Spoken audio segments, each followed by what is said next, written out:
Assalamualaikum warahmatullahi wabarakatuh.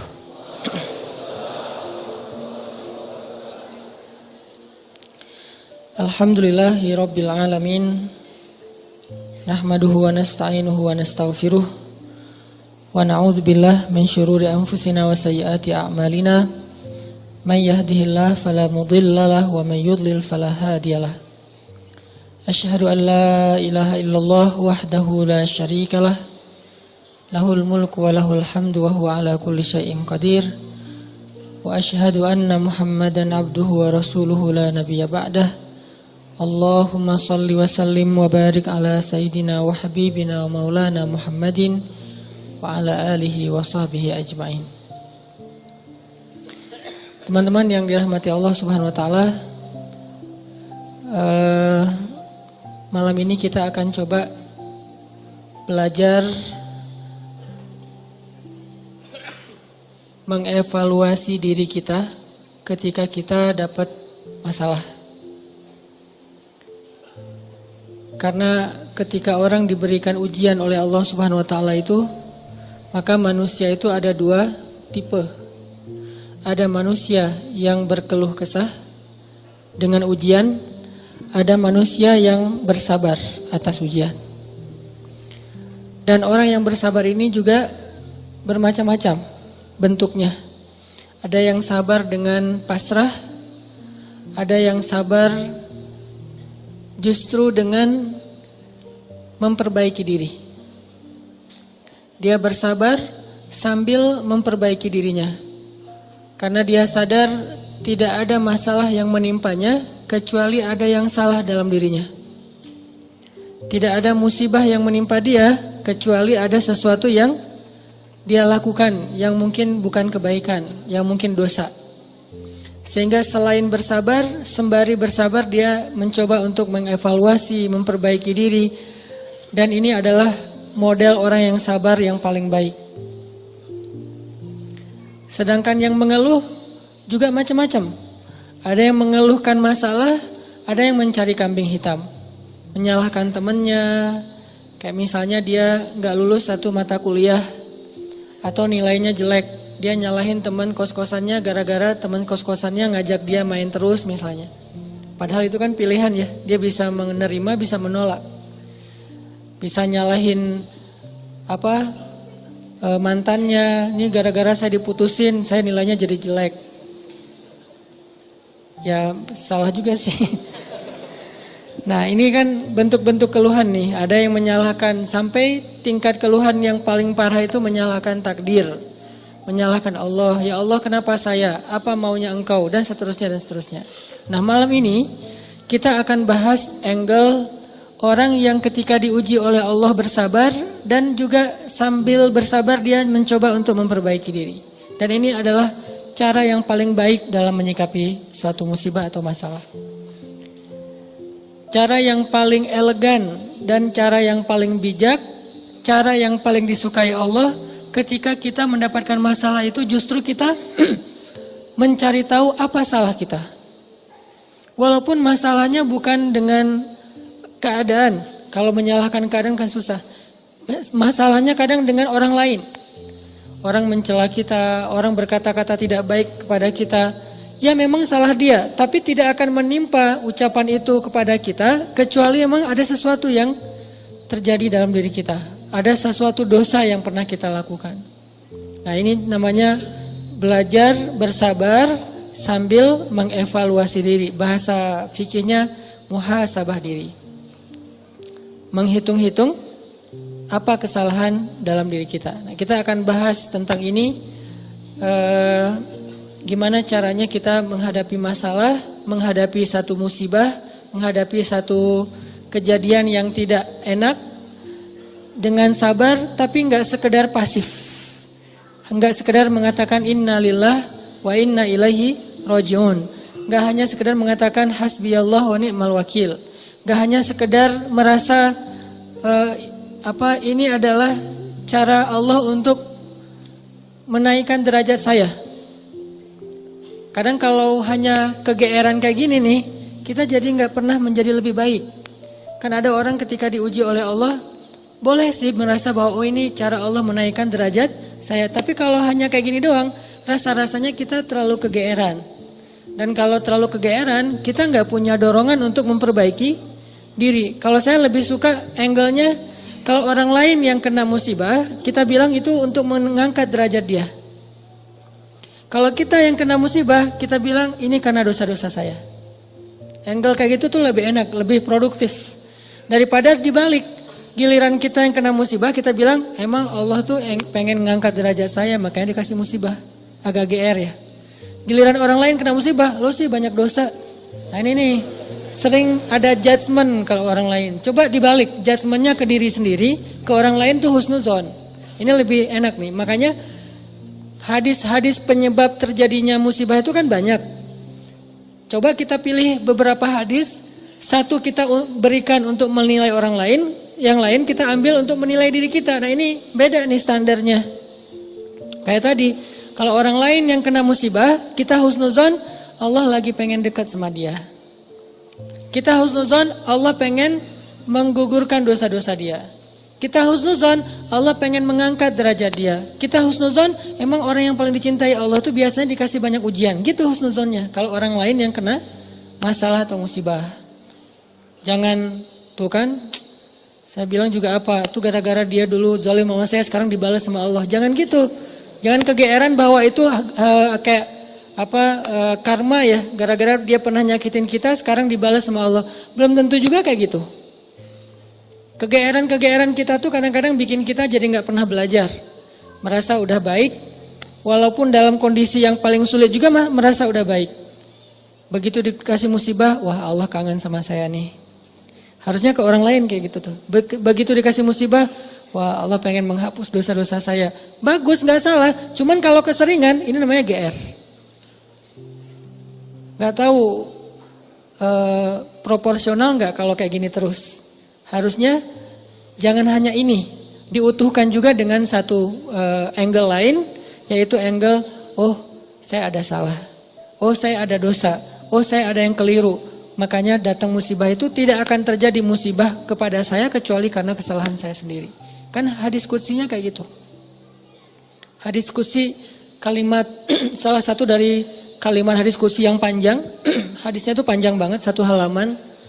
Salah satu kalimatnya tuh Allah bilang, hadis qudsi itu kan Allah yang ngomong ya. Cuman captionnya dari Nabi. Gagasannya dari Allah, captionnya dari Nabi. Kalau Quran, gagasan dan captionnya dari Allah. Kalau hadis, gagasan dan captionnya itu dari Nabi. Nah Allah bilang, kalau kalian dapat masalah, kalau kalian dapat nikmat, janganlah kalian memuji kecuali aku. Kalau kalian mendapatkan musibah, janganlah kalian menyalahkan kecuali diri kalian sendiri. Jadi kalau kita dapat nikmat, jangan muji diri. Gue emang ya gini lah. Nih, kita sering kalau ke diri itu yang enak-enak aja diambil. Kalau misalnya orang lain, itu mah kebetulan doang misalnya. Kalau giliran kita, ya ini memang saya memang kayak gini orangnya, bukan sombong ya gitu. Nah ini artinya kita terlalu sering kegeeran. Kalau kita dapat nikmat, yang dipuji adalah Allah. Makanya kalimat kalimat yang paling Allah suka itu Alhamdulillah.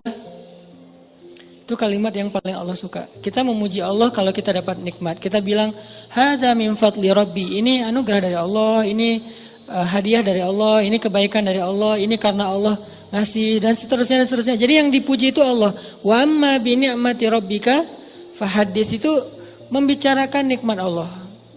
Bukan membicarakan kehebatan diri kita. Tapi kalau diberikan musibah, jangan kita menyalahkan siapapun kecuali diri kita sendiri. Nah, ini salah satu angle yang dibangun lewat hadis qudsi. Walaupun kadang bisa kita secara realistis melihat kesalahan orang lain, untuk apa? Bukan untuk mengkambing hitamkan dia. Kalau emang dia salah, bukan untuk mengkambing hitamkan. Untuk apa? Untuk menghindar, untuk waspada, jangan sampai kita jadi korban dia lagi untuk kesekian kalinya. Kayak ada orang yang zalim. Gara-gara kezaliman dia, akhirnya kita kena batunya nih. Ada orang yang dalam satu tim, misalnya nggak jujur. Akhirnya kita kehilangan satu proyek, satu usaha kita tuh bangkrut gara-gara dia gak jujur. Memang dia yang salah. Salah satu yang salah itu adalah dia. Dan kita akui bahwa itu kesalahan dia, tapi bukan untuk mengkambing hitamkan dia. Kalau enggak karena kamu tuh enggak ada masalah ini. Enggak, dia bukan satu-satunya, salah satunya. Karena kalau kita enggak punya dosa, mungkin kesalahan dia hanya akan menimpa dia saja. Tapi karena kita juga punya dosa, akhirnya kesalahan dia juga menimpa kita. Tapi Ustadz, ada yang hadis mengatakan, kalau di dalam satu masyarakat ada orang yang berbuat dosa, nanti Allah akan timbakan musibah yang kena bukan cuma dia, sampai tetangganya juga kena. Itu kenapa bisa gitu? Dosa tetangganya apa? Dosa tetangganya membiarkan kemungkaran terjadi. Kesalahan masyarakatnya adalah membiarkan dosa itu tanpa ada orang yang mau memperbaikinya. Itu kesalahan masyarakat. Jadi pesan moral dalam hadis itu bukan orang yang gak salah terus kena juga, bukan. Orang yang gak salah itu kena gara-gara mereka membiarkan kemungkaran itu terjadi. Kalau ada usaha dakwah, Allah gak akan menimpakan. Kalau ada nabi, kalau ada dai, kalau ada ulama yang berdakwah untuk mencegah kemungkaran di situ, maka Allah tidak akan menimpakan musibah itu kepada mereka. Kenapa? Masih ada dai. Sebagaimana Nabi Lut, ketika Nabi Lut masih berdakwah, Allah gak akan hancurkan gunung di Sodom. Allah suruh dulu Lut keluar, baru dihancurkan. Kenapa? Karena masih ada yang berdakwah. Kalau Nabi Lut tidak berdakwah, walaupun di dalam negeri itu ada orang soleh hidup sendiri dan tidak mau berdakwah, maka Allah akan menimpakan musibah dan mengenai orang soleh. Kenapa orang soleh kok kena padahal dia nggak berdosa? Dosa dia adalah membiarkan kemungkaran. Dosa dia adalah membiarkan kebatilan, tidak berbuat apa-apa. Jadi kita bersyukur juga ada ulama-ulama yang bersuara untuk kemungkaran. Itu salah satu alasan mungkin Allah masih menahan musibah atas negeri kita. Kalau mereka tidak menyuarakan kebenaran dan mencegah kemungkaran, mungkin udah dari dulu kita udah kena musibah-musibah yang besar. Kalaupun ada musibah-musibah kecil, ini mungkin lebih kepada hikmah yang lain, bukan hikmah karena Allah pengen mengazab bangsa Indonesia. Jadi teman-teman, coba kita perbaiki angle berpikir. Apa yang harus kita persangkakan ketika orang lain kena musibah, dan apa yang harus kita persangkakan ketika kita yang kena musibah. Kalau kita yang kena musibah, salah satunya adalah cari salahnya di mana nih dalam diri kita. Kalau orang lain yang kena musibah, maka berbaik sangka dengan mengatakan Allah ingin mengangkat derajat dia. Berbaik sangka dengan mengatakan Allah pengen dekat dengan dia. Berbaik sangka dengan mengatakan orang yang paling banyak diuji adalah para nabi, kemudian orang soleh, kemudian yang semisalnya, kemudian yang semisalnya. Berbaik sangka dengan mengatakan Allah pengen menggugurkan dosa-dosa dia. Sehingga kita gak pernah menjudge orang lain. Dan tidak sibuk dengan kesalahan-kesalahan orang lain. Karena pernah saya kena musibah, misalnya motor saya hilang. Dulu banget. Saya baru beli motor, baru 2 bulan terus hilang. Teman saya bilang gini, Ustadz kurang sedekah nih. Digituin. Ya sih, saya akan nggak mungkin dong saya ngebantah kan ya.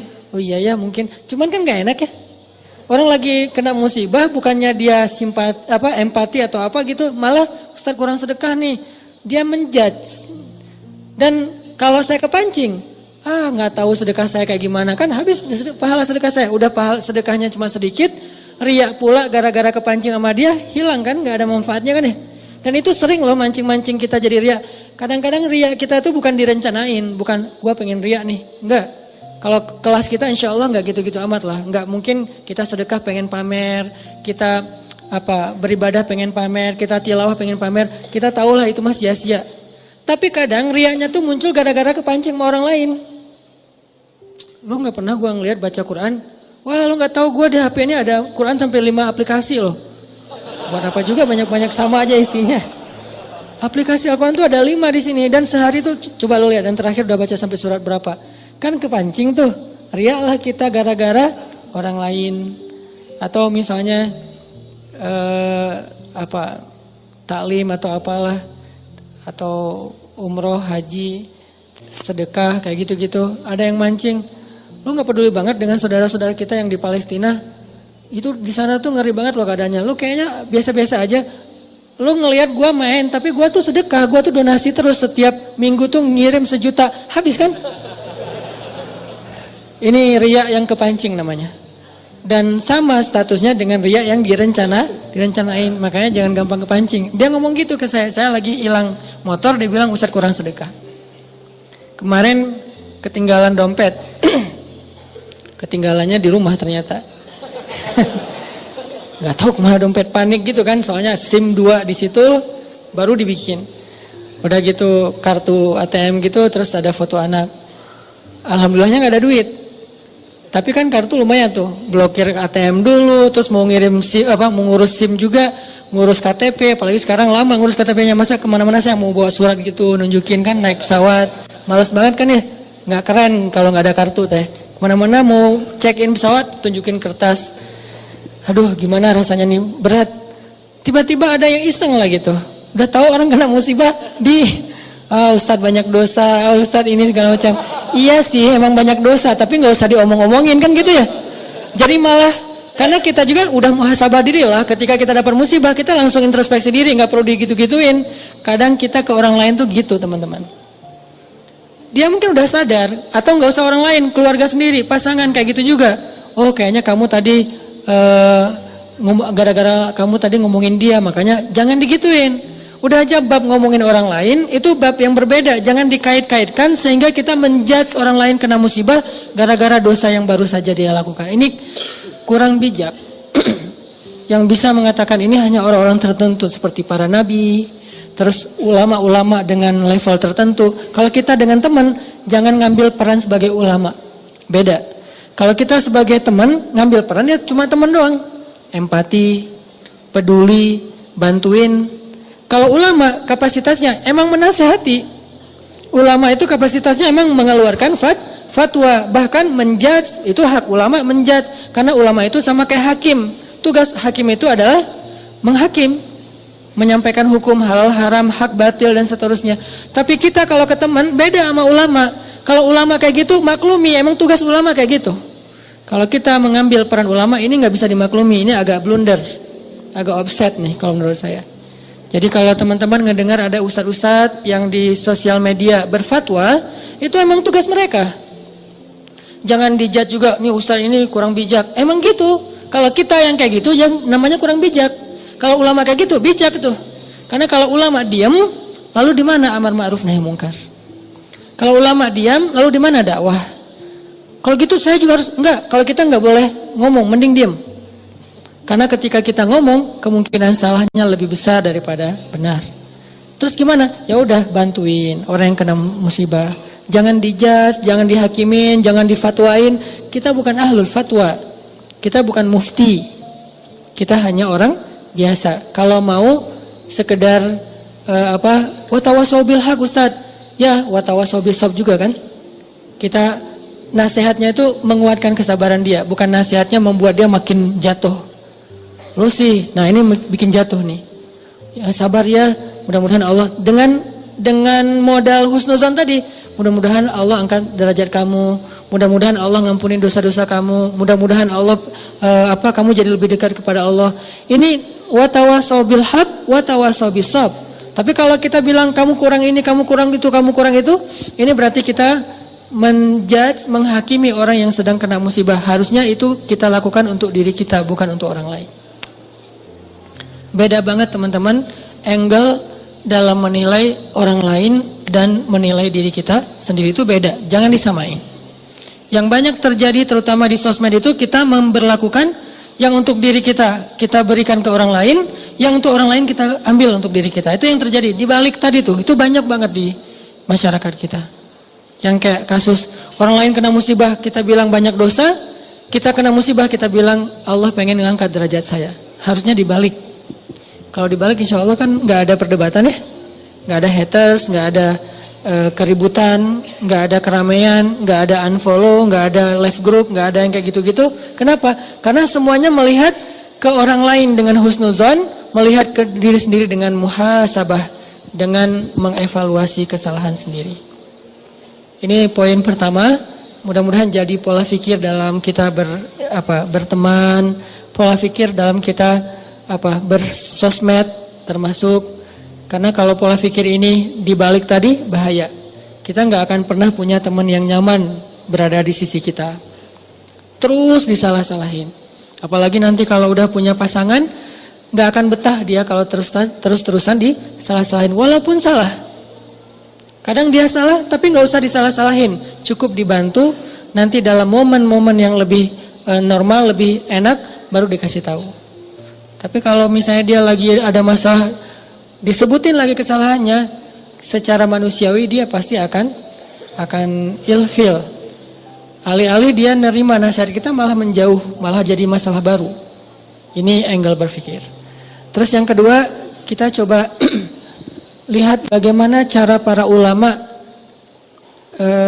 menyikapi atau merespon masalah. Gimana orang soleh dulu ngerespon satu musibah.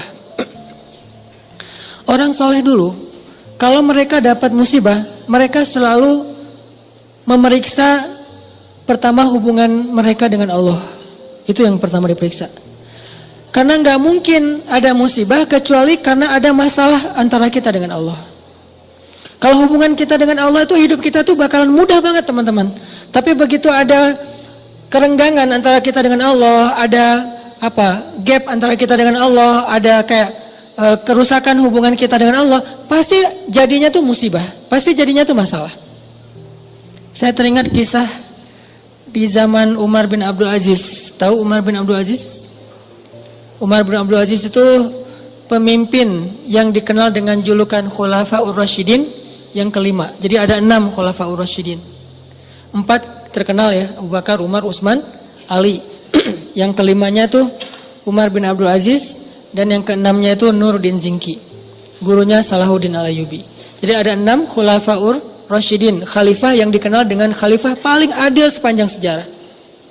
Padahal banyak khalifah-khalifah yang keren loh dalam Islam. Ada Harun Ar-Rasyid, ada Khalifah Al-Ma'mun, ada Khalifah Muhammad Al-Fatih, ada Salahuddin Al-Ayyubi, ada Saifuddin Qutuz.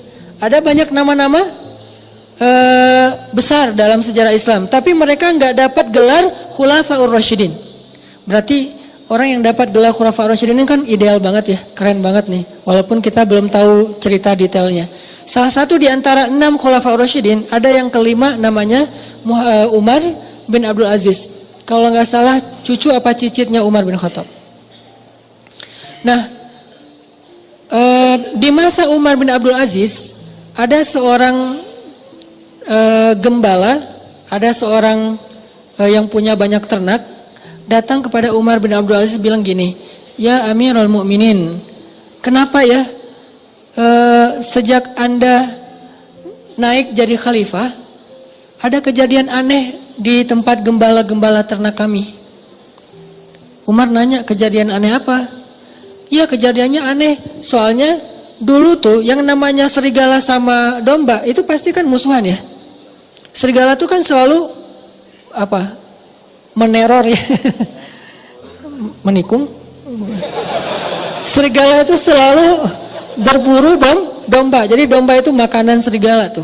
Tapi sejak Umar bin Abdul Aziz jadi khalifah, sekarang serigala itu adalah penggembalanya domba, ngawal domba. Jadi serigala yang ada di gunung turun untuk mengawal domba. Gimana ngawalnya? Kan saya pernah posting tuh yang di New Zealand. Gimana seekor anjing dilatih untuk menggembalai domba. Domba dibawa ke padang rumput, nanti sore dibawa pulang lagi ke kandangnya. Bukan lagi tugas penggembala, dilakukan oleh para serigala. Bayangin, pemangsa yang selama ini selalu memangsa serigala secara diam-diam, sekarang malah mengawal serigala ke tempat padang rumput, dan sore hari mengawal mengawal domba pulang lagi ke kandangnya. Apa yang terjadi ya Amirul Mukminin? Serigala sekarang malah menggembalai domba. Apa kata Umar bin Abdul Aziz? "Kami adalah kaum yang selalu memperbaiki hubungan dengan Allah, maka Allah memperbaiki hubungan antara kita dengan makhluk. Kami adalah kaum yang memperbaiki hubungan dengan Allah, maka Allah pun memperbaiki hubungan antara domba dengan serigala." Bayangin, musuh bebuyutan bisa baik hubungannya oleh Allah Subhanahu wa taala. Ala kulli syai'in qadir. Apalagi cuma calon mertua yang pernah nolak kita, biasa banget itu, gampang. Ini serigala loh, yang makan domba, bisa jadi pengawal domba. Apalagi cuma nolak, nggak dimakan kan? Nggak diapa-apain, nggak sampai disakitin, nggak sampai dirampas, nggak sampai dibegal. Kecuali calon mertuanya begal. Gak diapa-apain. Nah apalagi yang masalah-masalah sepele dengan pasangan, dengan teman, dengan apa, masalah rezeki. Jadi kalau kita punya masalah kayak kita lagi punya bisnis sama teman-teman nih berlima. Udah modalnya cukup, konsep bisnisnya udah mateng, marketingnya udah ahlinya, produknya udah ada. Kenapa masih rugi aja? Udah berjalan sekian tahun, rugi sampai hampir bangkrut. Jangan hanya cari tahu kesalahan teknis. Oh kayaknya nih konsep marketing kita masih kurang bagus nih, sales kita kurang jago nih, atau branding kita kurang bagus nih dan seterusnya. Bukan hanya itu yang perlu kita evaluasi. Yang nomor satu, evaluasi dulu hubungan kita dengan Allah SWT. Setiap kali kita punya masalah, pertama yang harus kita tanya, jangan-jangan saya nih ada masalah sama Allah. Dan itu yang selalu saya lakukan. Kalau saya punya masalah, saya langsung tanya, nih kayaknya ada yang gak benar nih saya sama Allah. Mungkin sholatnya kurang khusyuk, mungkin beberapa kali jadi gak sholat di masjid karena sibuk atau karena ketiduran, karena apa. Oh kayaknya kebiasaan saya malam misalnya bangun, enggak saya, orang lain malam misalnya dia tahajud, terus tiba-tiba beberapa malam ini dia gak tahajud, akhirnya Allah kasih musibah mancing biar dia tahajud lagi. Kebiasaan dia tilawah 1 juz, tiba-tiba beberapa hari ini cuma beberapa lembar, Allah kasih masalah. Pokoknya kalau kita dapat masalah, yang pertama harus kita evaluasi hubungan kita dengan Allah. Sehingga ketika Umar bin Abdul Aziz jadi khalifah, masalah antara serigala dengan domba damai. Jadi domba dan serigala itu temenan. Bayangin, domba sama serigala temenan, sahabatan lah gitu. Malah serigala jadi kayak apa ya? Kayak relawan buat domba, nggak dibayar. Jadi volunteer. Pada turun, gantian ya, piket gitu serigala teh. Kan serigala banyak tuh, piket dalam seminggu, giving every day. Dalam seminggu ada satu serigala yang bertugas untuk ngawal domba-domba. Dan itu bukan satu kawanan domba, ada puluhan bahkan ratusan kawanan domba di negeri itu, di Madinah. Semuanya dikawal oleh serigala. Kalau cuma satu doang mungkin bukan fenomena. Kebetulan doang nih ada serigala yang baik hati. Tapi kalau misalnya jadi kayak semua kawanan domba itu dikawal oleh serigala, ini fenomena nih. Akhirnya laporlah kepada Umar bin Abdul Aziz, ya Amirul Mukminin, apa yang terjadi? Kata Amirul Mukminin, kami adalah kaum yang selalu berusaha memperbaiki hubungan dengan Allah, maka Allah memberikan balasan dengan memperbaiki hubungan antara serigala dengan domba. Berkuranglah tugas para penggembala. Nunggu aja tuh di kandang. Pagi hari dijemput sama serigala, datang tumpangan gratis gitu. Datang serigala, udah siap, udah, ayo jalan konvoy, naik ke atas padang rumput. Dan serigala lebih expert dalam mencari padang rumput daripada manusia. Dia tahu banget padang rumput yang lagi yang rasanya manis, yang asin, yang apa segala macam, kayak salad gitu kan ya. Gua tunjukin nih salad yang paling baik nih, chefnya terbaik, dia tunjukin ke gunung mana, tuh bawa tuh domba-domba. Kayaknya kurang lebih kayak gitulah keadaannya. Lalu kan Umar bin Abdul Aziz itu cuma sebentar ya, kalau nggak salah cuma 3 tahun jadi khalifah, lalu dibunuh, meninggal. Setelah Umar bin Abdul Aziz meninggal, serigala mulai memakan domba-domba. Serigala mulai memakan domba-domba. Ketika kasus pertama terjadi dalam kasus satu kawanan domba, langsung yang pemilik domba itu mengatakan, kenapa dombanya mulai dimakan serigala? Dia mengatakan pasti Umar bin Abdul Aziz sudah wafat, karena mereka belum dengar beritanya. Pasti Umar bin Abdul Aziz sudah wafat, makanya serigala mulai galak lagi dan makan domba. Galak. Akhirnya mereka pun cari tahu, benarkah Umar bin Abdul Aziz wafat atau dia turun tahta? Ternyata ketika mereka cari tahu, mereka dengar berita benar Umar bin Abdul Aziz telah wafat. Sehingga orang-orang tidak punya lagi orang soleh yang memimpin. Akhirnya Allah putuskanlah silaturahim antara serigala dengan domba. Dan ini kisah nyata. Saking solehnya Umar bin Abdul Aziz. Makanya layak disebut khulafaur rasyidin. Tingkat kesolehannya itu sampai bisa mempersaudarakan antara domba sama serigala. Kita kucing sama tikus saja gak bisa. Bayangin kalau saking solehnya kita, kucing sama tikus duduk berdua gitu, makan keju apa segala macam. Tikus sama kucing, kenapa? Suami yang soleh di rumah. Jadi bisa jadi seorang kakak sama adik itu gak akur, bisa jadi suami istri gak akur, mertua dengan menantu gak akur, dan seterusnya, teman dalam satu tim gak akur, dan seterusnya. Itu penyebabnya kenapa? Hubungan kita dengan Allah kurang akur. Sehingga Allah tidak memperbaiki hubungan kita dengan manusia, dengan makhluk. Jadi yang pertama kita evaluasi kalau kita punya masalah teman-teman, evaluasilah hubungan kita dengan Allah. Kalau kita merasa nggak punya dosa besar, minimal dosa kecil. Tapi kan dosa kecil tuh rata-rata nggak sadar Ustaz. Ya kalau nggak sadar ya nggak apa-apa, nggak harus tahu, nggak harus sadar. Tapi kan kita bisa tetap istighfar. Walaupun kita nggak sadar berbuat dosa kecil, dan pastinya kita berbuat dosa kecil, tapi kita nggak sadar, tinggal istighfar. Oh berarti saya kurang banyak istighfar. Dan itu ajaib loh, ajaib banget. Coba dawamin aja, begitu ada masalah langsung perbaiki hubungan dengan Allah. Itu ajaib banget, langsung Allah perbaiki hubungan kita dengan seseorang itu bertahap, tapi ya bertahap, cuman kelihatan tahapannya tuh. Nggak gitu-gitu aja, ada progresnya, pasti tuh. Saya ngalamin banget. Yang paling sederhana mungkin, dan buat saya itu nggak nyaman juga kalau ada masalah dengan pasangan. Diam-diaman. Istighfar, sholat sunnah, minta ampun sama Allah, mulai lagi memperbaiki hubungan sama Allah. Itu bertahapnya dan tahapannya itu nggak lama, cepat banget diperbaikinya. Oh emang benar berarti sayanya yang menjauh dari Allah. Saya yang mutusin Allah sehingga Allah putuskan saya dengan makhluknya, dengan hambanya. Kan Allah yang membolak-balikan hati kan. Kalau Allah ambil hati seseorang dari kita, kita bisa apa? Kita punya dunia dan seisinya pun gak bisa ngebeli hati dia. Gak punya apa-apa. Kalau Allah kasih hatinya ke kita, dia akan memberikan semuanya untuk kita. Makanya perbaiki dulu hubungan kita dengan Allah. Itu yang paling berpengaruh dalam hidup kita. Dosa salah satunya. Kan saya sering bilang, ulama dulu tuh kalau mereka dapat masalah, mereka akan melihat dirinya sebagai pendosa. Masalah sekecil apapun, sampai gini masalahnya.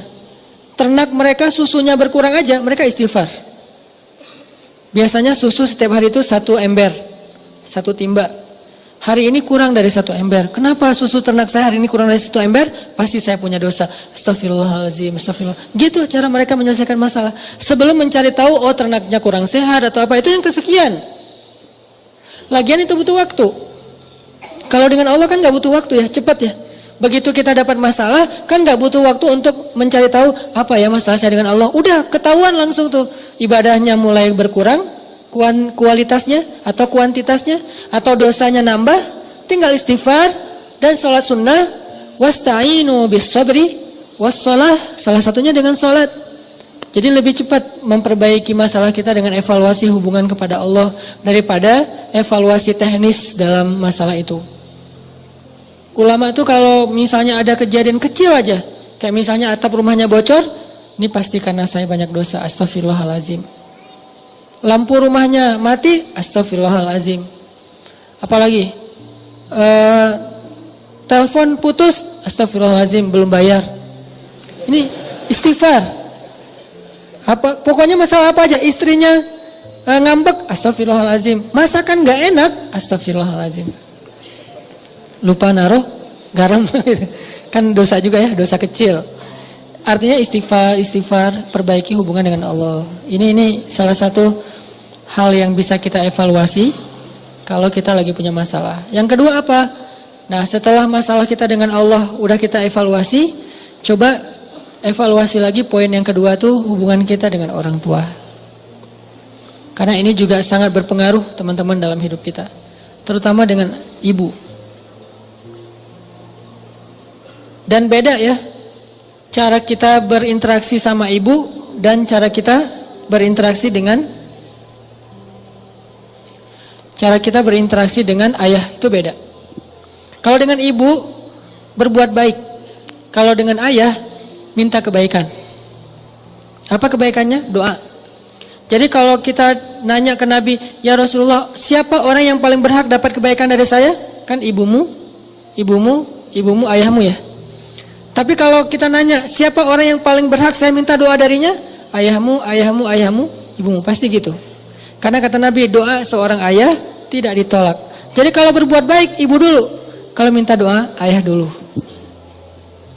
Jangan-jangan kita pas mau ikut ujian kemarin, lupa nelpon ayah untuk minta doa.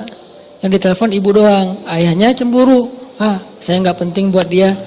Nilai kita anjlok. Padahal kalau kita dapat kebaikan misalnya, nilainya bagus. Yang pertama dapat berita nilai kita bagus itu siapa? Ibu kita, karena menyenangkan hati ibu dulu, baru ayah. Tapi sebelum ujian yang ditelepon, ayah dulu, baru ibu.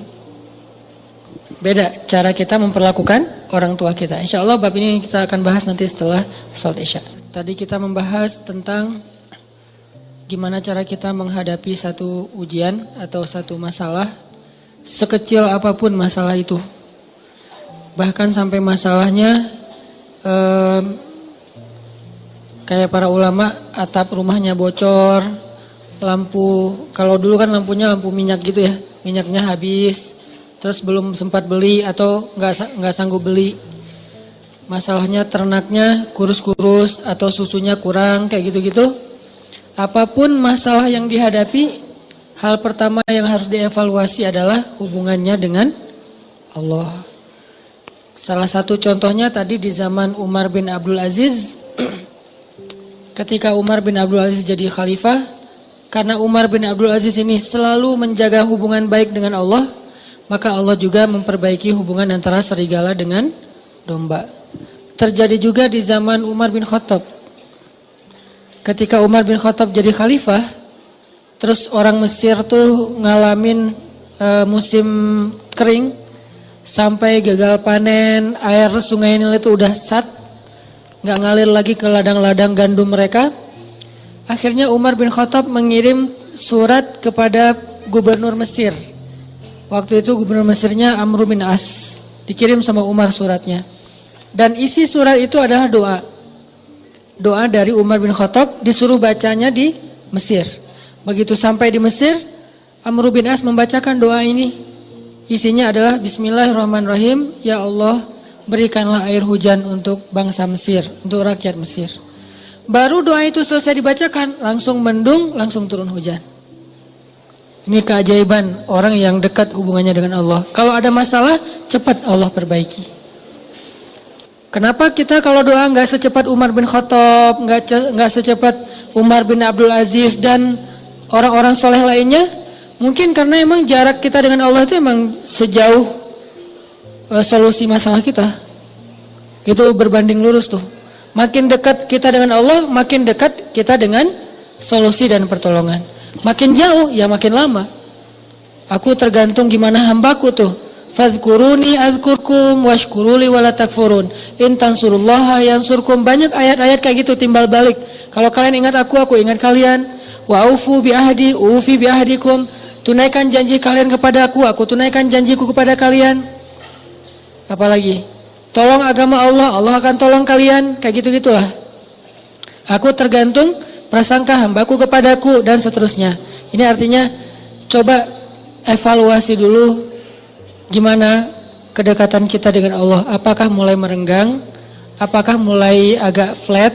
Apakah mulai garing? Kayak kita doa mulai garing, sholatnya garing, gak khusyuk lagi, gak ada rasa. Nah ini hal yang perlu kita evaluasi. Gak ada hubungannya usah dengan masalah, hubungan banget. Bukankah dunia ini milik Allah? Allah yang mempergilirkan segala sesuatu, Allah yang mengatur. Allah itu Rob. Rob itu artinya pemilik, pencipta, pemelihara, pengatur. Itu semuanya makna dari Rob atau rububiyah. Itu perbaiki pertama. Kedua, mungkin masalah kita itu karena hubungan kita dengan orang tua yang kurang baik. Kurang baiknya kadang bukan durhaka, tapi kurang peduli. Kurang baiknya mungkin kita gak pernah ngebentak orang tua, tapi gak pernah juga kita membahagiakan orang tua. Ya biasa-biasa aja lah gitu. Dengan orang tua itu ya sekedar status doang, bahwa itu ibu saya, itu ayah saya, tapi gak ada apa-apa.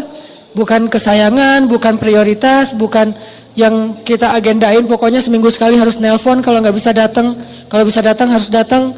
Setiap hari itu kita minimal ketemu ibu kita senyum, minimal kalau bisa mijet kakinya atau apa gitu.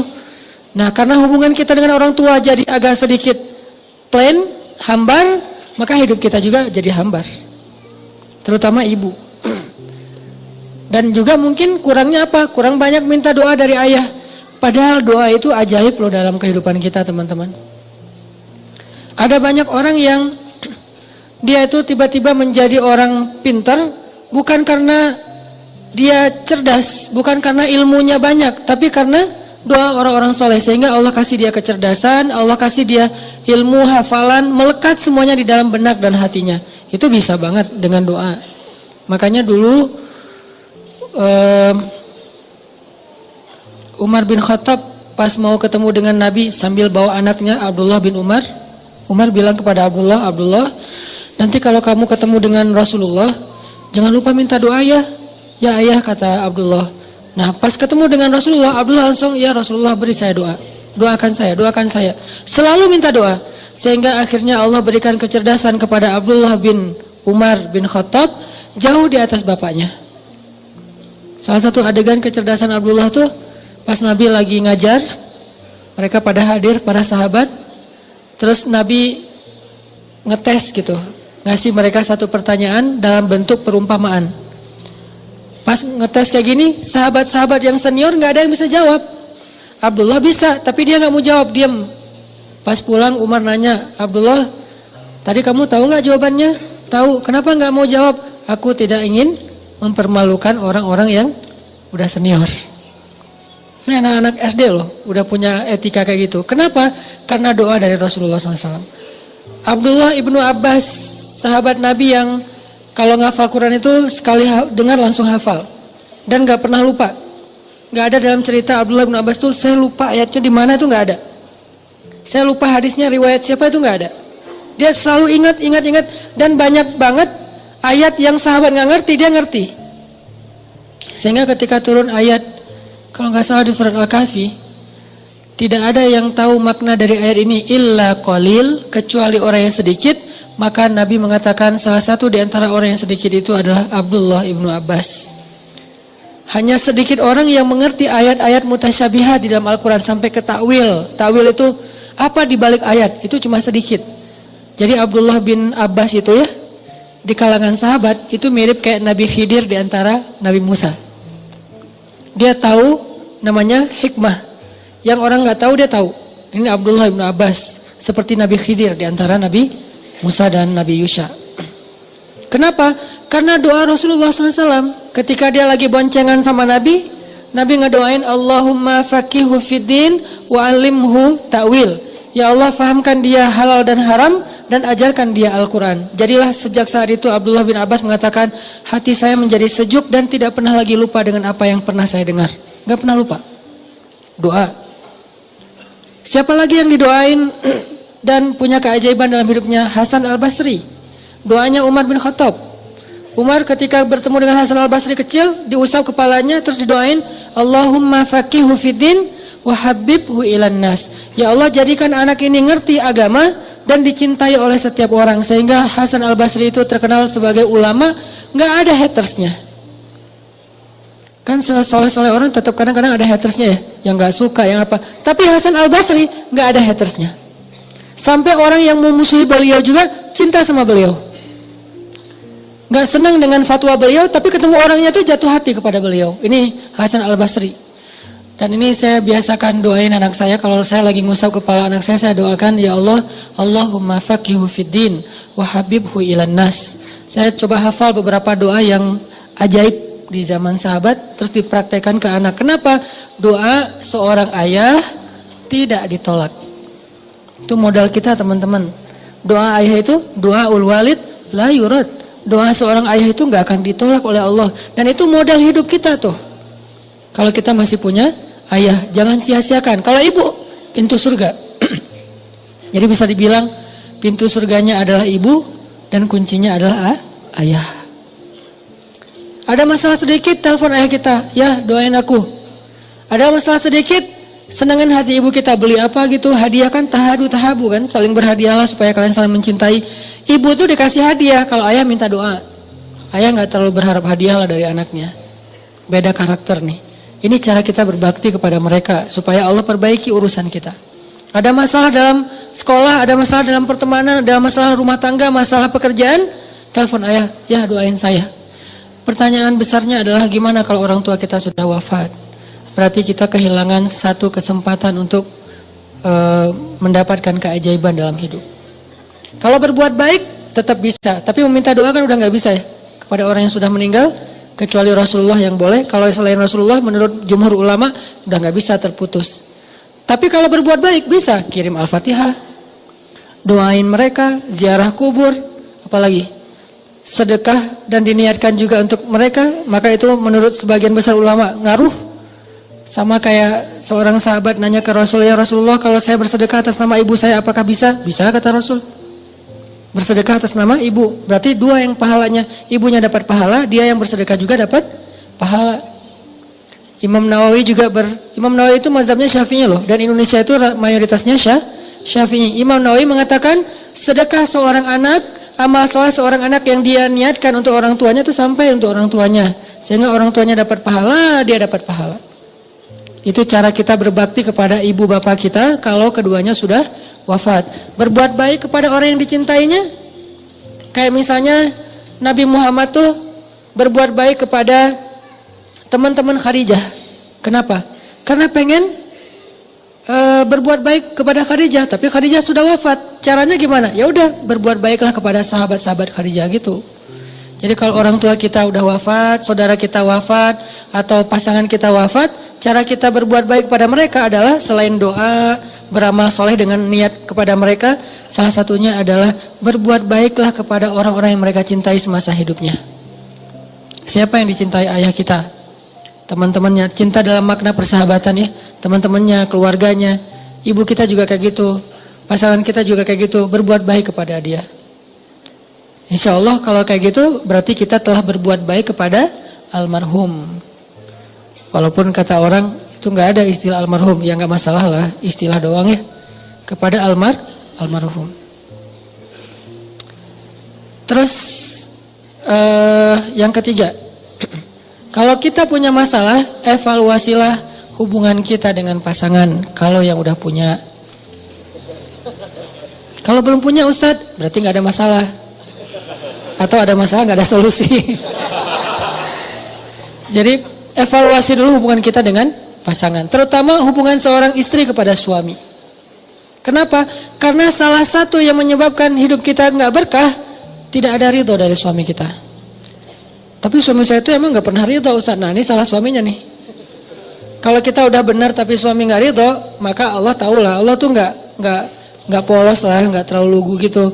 Allah pasti nggak kasih ridho saya nih, soalnya suami saya nggak kasih ridho. Tapi suami saya itu susah banget Ustaz, kayak dosen killer gitu, susah ngasih nilai. Allah tahu, Allah yang menilai. Nggak mungkin Allah menzalimi kita gara-gara suami, nggak mungkin. Jadi Allah hakimun alimun basirun khabir, maha bijaksana, maha tahu, maha melihat, maha teliti.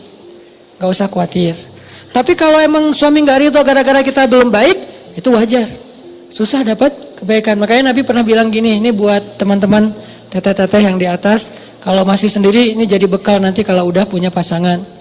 Kata Nabi kepada para sahabat-sahabiat, tahukah kalian siapa orang yang paling dijamin masuk surga? Kata para sahabat, siapa ya Rasul?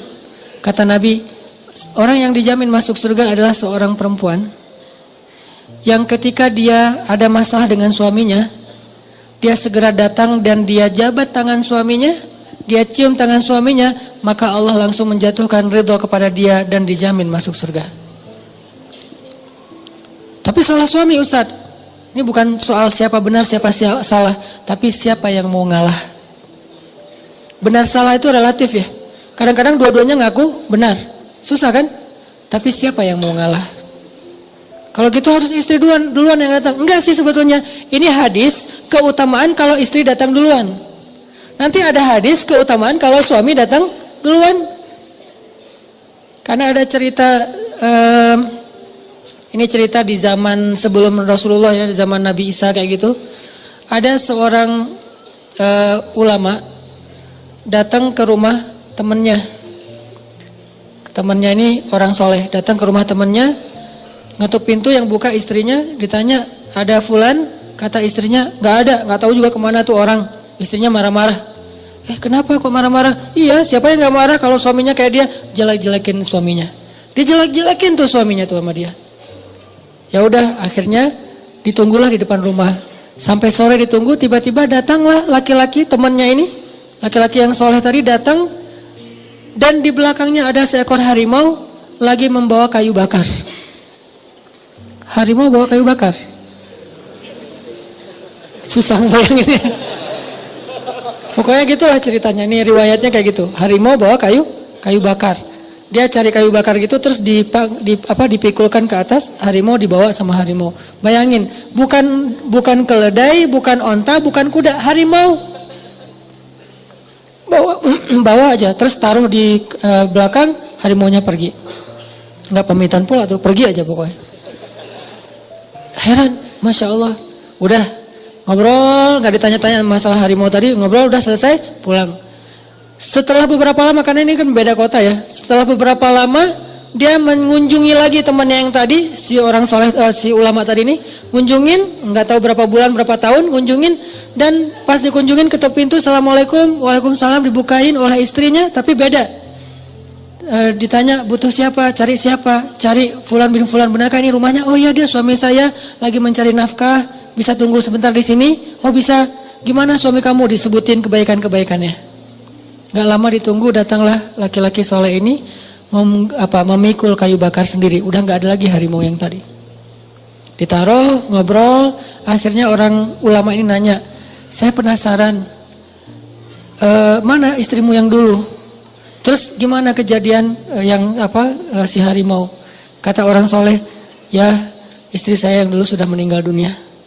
Terus harimau, dulu Allah menguji saya dengan seorang istri yang durhaka, istri yang banyak mengeluh, istri yang menjadi ujian buat saya. Tapi saya bersabar sehingga Allah memberi saya harimau untuk membantu saya dalam pekerjaan. Lalu ketika istri saya meninggal, saya menikah lagi dengan istri yang lebih baik, solehah, dan taat kepada Allah. Dan dia membantu saya, dia memuji saya, dia menghargai saya. Akhirnya Allah tidak mendatangkan lagi harimau itu untuk membantu saya dalam mencari kayu bakar. Pelajarannya di sini apa teman-teman? Kadang Allah memberi kita satu masalah lewat seseorang.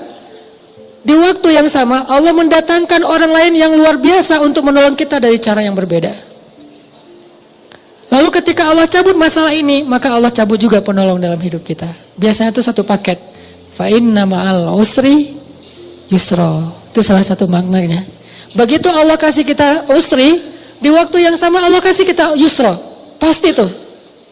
Cuman kan kita fokusnya ke usrinya ya, ke kesulitannya, nggak fokus kepada kemudahannya. Setiap kali Allah kasih kita kesulitan, di waktu yang sama Allah lagi menurunkan dari langit yang sama kemudahan untuk kita. Kayak gitu kaidahnya. Lalu ketika kesulitannya dicabut, maka kemudahannya dicabut. Pelajaran yang berhubungan dengan pasangan tadi adalah, kadang ketika seorang suami menyadari tentang keutamaan memaafkan istrinya, datang memeluk istrinya, membujuk istrinya, walaupun dia ngerasa bahwa harusnya istri yang datang ke saya, tapi kok saya yang datang ke dia, maka berarti dia melakukan sesuatu yang lebih utama daripada yang harus dia lakukan. Kan dalam Islam itu ada amal yang harus dilakukan, ada amal yang sunnah dilakukan ya. Ada yang wajib, ada yang sunnah. Yang sunnah ini nggak harus, tapi pahalanya luar biasa. Atau ada yang harus dilakukan, ada yang nggak harus dilakukan tapi dilakukan, maka dia mendapatkan pahala yang luar biasa. Contoh, perempuan kalau mencari nafkah lebih besar pahalanya daripada laki-laki dalam kondisi suaminya tidak mencukupi nafkahnya. Pahalanya lebih besar. Seorang suami menjaga anak atau ngepel, nyuci piring, nyuci baju segala macam setelah dia pulang bekerja, pahalanya lebih besar daripada kalau itu dilakukan oleh istrinya. Jadi yang bukan tugas kita kerjain, itu menjadi namanya ihsan. Bukan cuma amal soleh tapi ihsan. Dan ihsan itu di atas amal-amal soleh yang lainnya. Apa itu ihsan? Sesuatu yang tidak perlu kita lakukan, bukan bagian kita, tapi kita lakukan. Itu luar biasa pahalanya. Termasuk seorang istri, misalnya tadi mencari nafkah untuk anak-anaknya, karena suaminya nih nggak pandai mencari nafkah atau emang nggak bertanggung jawab dalam mencari nafkah, maka ibu ini pahalanya double daripada yang dilakukan oleh suami. Begitu juga suami ketika memaafkan istrinya, membujuk istrinya, membahagiakan istrinya padahal istrinya yang bersalah, maka dia mendapatkan pahala yang lebih besar daripada istrinya datang duluan untuk meminta maaf. Masing-masing diberikan kebaikan. Belum lagi nanti teman-teman ada hadis. Hadis ini gara-gara diriwayatkan tuh gara-gara Hasan Husain pernah ribut. Hasan Husain kan cucu Nabi ya, soleh dua-duanya. Tapi namanya manusia kadang beda pendapat, ribut nih. Sampai putus silaturahim, gak ngomong 2 hari apa 3 hari gitu antara Hasan dan Husain. Akhirnya setelah seharian apa 2 hari gak ngomong, Hasan datang kepada Husain bilang, maafin saya kalau saya salah, dan saya maafin kamu kalau kamu salah. Udah damai. Setelah mereka damai, Hasan mengatakan, saya mendengar dari kakek, yaitu Rasulullah bersabda, jika ada 2 orang yang memutuskan silaturahim, maka yang pertama datang untuk menyambungnya, dialah yang pertama masuk surga di antara mereka berdua. Jika 2 orang bertengkar, yang pertama mengajak damai, maka dialah yang pertama masuk surga di antara mereka berdua. Kalau ganti-gantian Ustaz, lihat aja siapa yang lebih sering. Suami istri nih, kan suka ada masalah. Kadang sebulan sekali ada masalah, kadang seminggu sekali ada masalah, kadang setiap hari ada masalah. Ada musim masalah, setiap hari masalah. Karena ada musim-musimnya nih. Musim lagi nyaman, wah setiap hari tuh ada kejutan, ada hal-hal yang indah, ada musimnya nih. Nah, dalam banyak kasus, siapa yang paling sering datang duluan dan untuk berdamai? Maka di antara mereka berdua nanti bisa kelihatan di dunia, dialah orang yang duluan masuk surga. Jadi kalau kita ada masalah sama teman, jangan fokus hanya dengan siapa salah, siapa benar. Tapi coba belajar fokus, siapa pengen duluan ke surga. Walaupun kita yang salah, kita yang benar, dia yang salah. Yang penting kan kita pengen duluan masuk surga. Caranya, ya udah datangi, sambung silaturahim, ajak damai dengan memaafkan kalau emang dia yang salah. Tapi biasanya dua-duanya salah sih. Walaupun pemicunya salah satunya ya. Tapi responnya jadi makin rame. Akhirnya dua-duanya salah. Udah minta maaf dua-duanya. Siapa yang duluan datang? Karena datang duluan itu gak gampang loh. Didatangi itu gampang. Mendatangi itu yang susah. Kadang didatangi aja masih susah kan? Diajak balikan gak mau. Padahal dia ngajak balikannya dengan cara halal ya. Pengen akad gitu. Belum lupa dengan... cerita dulu. Nah, artinya gak usah dibahas panjang-panjang, sakit hati. Jadi keinget, enggak sih. Kalau kita ada masalah sama teman kita, jangan fokus dengan siapa yang salah, siapa yang benar. Fokus aja siapa duluan yang mau masuk surga. Dan memang benar, mau ngedatangin orang yang kita anggap dia salah itu gak gampang. Kadang-kadang ngedatangin orang yang kita yang salah ke dia aja susah, apalagi yang dia yang salah ke kita tuh gak gampang kan. Susah banget loh.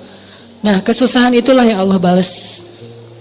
Kesusahan dalam kita melawan ego kita itulah yang Allah beri pahala. Kan al-jaza ala qadril masyaqqah. Balasan itu tergantung tingkat kesulitan dalam beramal. Itu yang Allah balas. Jadi periksa hubungan kita dengan pasangan, bisa jadi di situ ada masalah.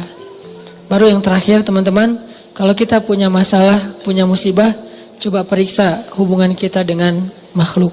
Dengan siapa aja. Karena bisa jadi masalah kita itu gara-gara doa orang yang terzalimi.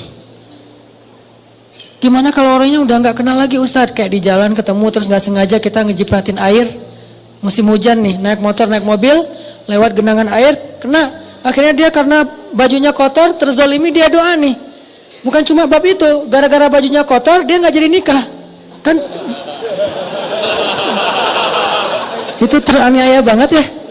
Nah itu terzalimi banget tuh, itu dosa besar banget tuh. Akhirnya dia doa nih, ya Allah semoga dia jomblonya sampai akhir hayat. Aduh berat Akhirnya kita kenapa kok nggak ada yang mau sama saya, kenapa kok saya ditolak. Jangan-jangan kita pernah ngezalimin orang lain. Gimana kita menebus kesalahan kepada orang yang kita udah gak kenal? Gimana? Pembantu yang pernah kerja di rumah kita, pernah kita celah, terus dia pulang dan gak punya lagi nomornya, gak tahu juga alamatnya. Tebuslah kesalahan itu dengan cara, kalau kita udah berusaha ya mencari orang yang gak dapat, apalagi cuma ketemu di jalan doang, gak mungkin ketemu lagi, maka tebuslah dengan cara berbuat baiklah dengan kebaikan yang sama kepada orang lain. Mudah-mudahan itu akan menggugurkan dosa kita kepada orang tertentu, kepada orang lain. Kayak misalnya tadi kita nyakitin orang apa, dalam bentuk apa, misalnya ngambil hartanya atau mencurangi gajinya, terus kita nggak bisa menebus, mengembalikan harta dia karena nggak tahu orangnya udah kemana, maka bersedekahlah dengan angka yang minimal segitu kepada orang yang membutuhkan. Itu cara tebusnya. Kalau kita mencela, maka maafkanlah celaan orang yang mencela kita dengan apa? Dengan rasa segitu. Kita pernah mencela seseorang, terus suatu saat kita dicela oleh orang lain, maafkanlah, niatkan, dulu saya juga pernah mencela dia, orang ini, sekarang saya dicela orang lain, maka saya maafkan untuk menebus kesalahan saya yang dulu, yang udah gak bisa nyari lagi. Nomornya udah hilang, alamatnya gak tahu, atau cuma ketemu di jalan. Ini cara kita nebus. Jangan-jangan doa dia yang bikin hidup kita susah. Di zaman Umar bin Khattab, ada seorang laki-laki yang hidupnya susah banget. Usaha apa aja gagal, rugi. Sakit-sakitan, keluarganya tuh berantakan. Gak ada kebaikan dalam hidup dia. Sampai ketika dia sakit keras, Umar datang kepada dia dan bertanya, apa yang membuat kamu jadi hidup kayak gini? Umar kan suka nyari hikmah ya. Apa yang membuat hidup kamu kok susah banget kayak gini? Semuanya susah. Apa kata dia? Ya Amirul Mukminin, dulu saya pernah menzalimi seseorang, dan waktu itu saya mendengar dia berdoa, dan doa orang yang terzalimi itu tidak ditolak oleh Allah SWT. Dan inilah buah dari doa dia, sehingga sejak dia mendoakan saya sampai hari ini hidup saya susah aja, nggak ada solusinya. Fisiknya sakit-sakitan terus menerus, kemudian keluarganya berantakan, bisnisnya bangkrut semuanya satu persatu, anaknya ninggalin dia, sakitnya nggak pernah sembuh, terus aja kayak gitu. Dan yang paling berat adalah dianya nggak dikuatkan hatinya, sehingga ngeluh terus. Ada orang yang diberikan ujian tapi dikuatkan hati ya. Ada orang udah dikasih ujian, dilemahkan hatinya, itu sengsara banget tuh. Makanya hati-hati dengan ketidaksengajaan kita, apalagi sengaja. Banyak istighfar, banyak berbuat baik. Tebuslah kesalahan kita dengan sedekah, tebus kesalahan kita dengan memaafkan orang lain, tebus kesalahan kita dengan membantu orang lain. Itu cara-cara kita nebus kesalahan kepada orang yang kita udah gak kenal. Kalau masih kenal, coba berusaha untuk minta maaf ke dia. Udah minta maaf gak dimaafkan, nah serahkan itu kepada Allah. Yang penting kita udah ikhtiar. 4 berarti evaluasi hubungan kita dengan Allah, evaluasi hubungan kita dengan orang tua, evaluasi hubungan kita dengan pasangan, terutama ke suami, evaluasi hubungan kita dengan sesama, walaupun kita nggak kenal, karena pernah ada adegan kecil tapi dampaknya besar dalam hidup kita.